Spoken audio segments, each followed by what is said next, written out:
Hi, my name is Kirsten. I'm from the Online Citizen.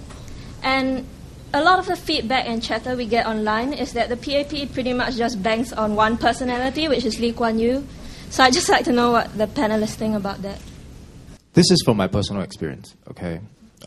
In the past, I have a lot of disagreement with a lot of policies, with a lot of seemingly draconian policies that have taken place in Singapore.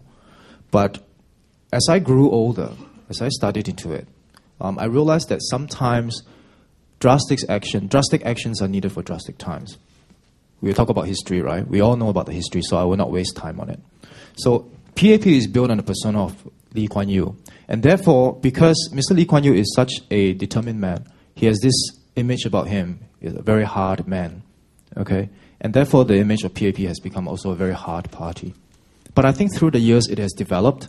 When Mr. Goh Chok Tong took over, Mr. Lee Hsien Loong took over, I think the nature of PAP itself has also changed.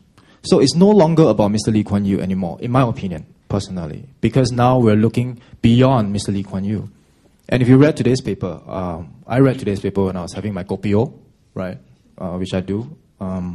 He has said that, he doesn't really make the decisions anymore. And he has deliberately pulled himself out from politics because he wants to let the younger ministers take over. And I think it is getting more and more evident.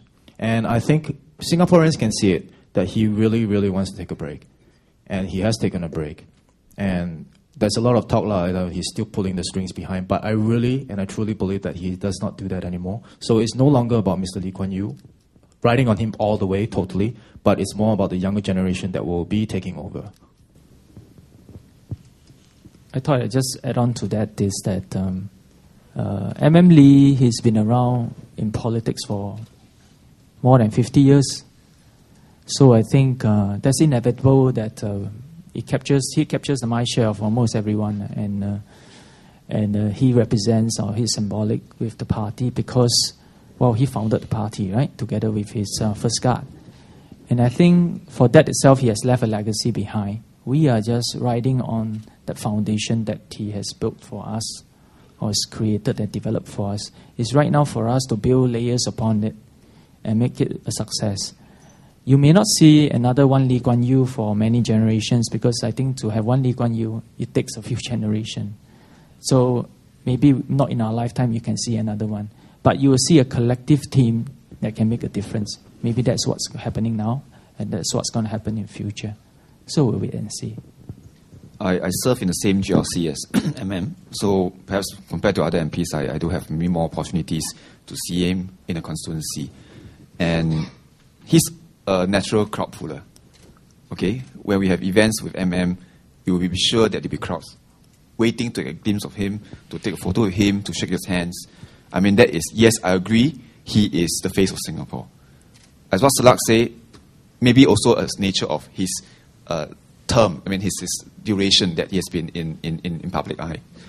And also the times where he founded the party, where he built the country, is also a very challenging time. So we have people like situational leaders, because it was a time of turmoil, fighting the communists, separation from Malaysia.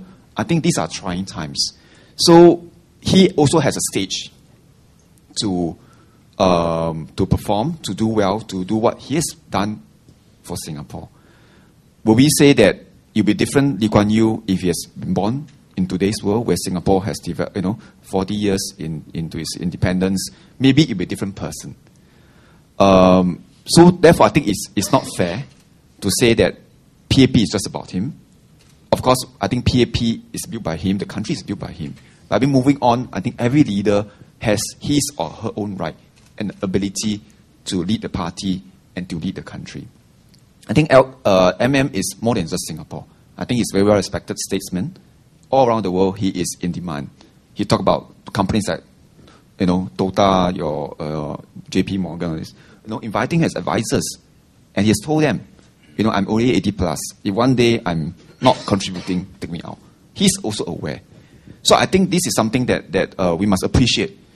And to be fair, if you look at other parties, well, I would say that, the personas of Chiam See Tong, Low Tia Kiang, JBJ are also very prominent in the parties. So maybe you also like to ask the same question to these other parties. Will they go beyond the persona of their founding member? Thank you.